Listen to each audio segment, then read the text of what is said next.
Patricia. Let me just avoid all the drool that she's left on the skin. No, I don't actually like to roast people, but these bitches made it quite easy for me tonight. So I'm going to start with our judges. Oh, no. Crystal clear. Hi! If you were to take a taxi from your hairline to your eyebrows, it would cost you £45 and a blowjob. You're sat there with that blonde wig and very little makeup on, your hair looking like James Mansfield.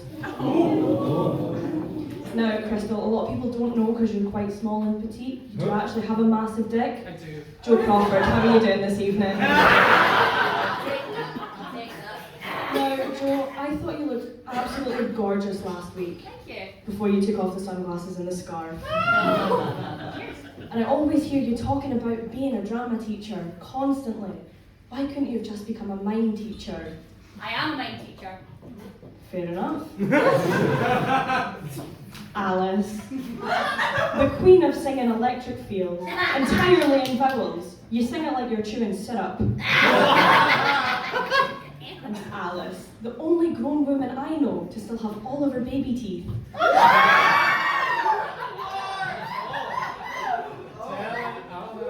Mystica, you dress like a 5-year-old at a birthday party who's just chugged too many Capri Suns. But then again, Capri Suns have fruit in them, and you look like you haven't been eating a piece of fruit in over a decade.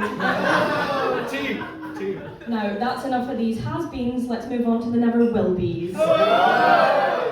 Eve Devine, sorry, I mean Rhiannon. How could I get those two confused? Eve at least made it to top 2.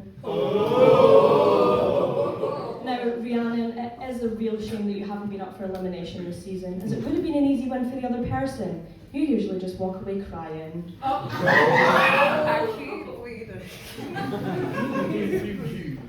Greyhound. Greyhound is here really hoping to win that prize money. Let's just hope they can receive it on that prepaid cricket phone that they have.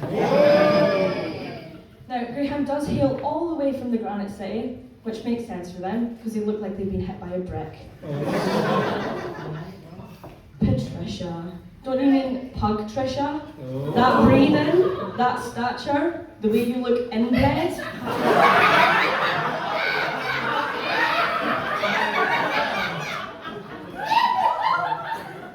I'm kidding, Patricia. You look beautiful in the dark. Now, Nehru, love. Nehru, you make me feel like I have amnesia, because every time you're not in the room, I actually forget you exist. And all your runways have been called simple by the judges. I guess it just complements that personality. Brandy Barcode. Now, unfortunately, Brandy couldn't be here tonight, but she was, in fact, beat by Bex Savers in a lip sync. Who saw that coming? Not Bex. She can't even see the edge of the stage. Now, every time Brandy goes to the Tesco self-scanner, it thinks her arm's one of the products. Sorry, that cut a little bit deep, but then again, so did she. Salt. Every white bitch's favourite spice. But I don't remember you being anybody's favourite this season. And unfortunately, you all know, Salt did have to pull out last week. It is such a shame that their dad didn't as well. Bex Savers. Everybody needs Bex Savers is the biggest lie I've ever heard. And Joe Crawford called you pretty. I know, it is such a shame that you didn't do Roger from American Dad for Snatch Game, because that resemblance is uncanny. And finally, Hamish Macbeth. Hamish Macbeth, can you hear me? Hamish, your placement in this competition makes you the Madonna kebab. Thank you. Now, I'm aware that this has gone on for a long time, but this is your allotted nap time. Make some noise for Nehru Love.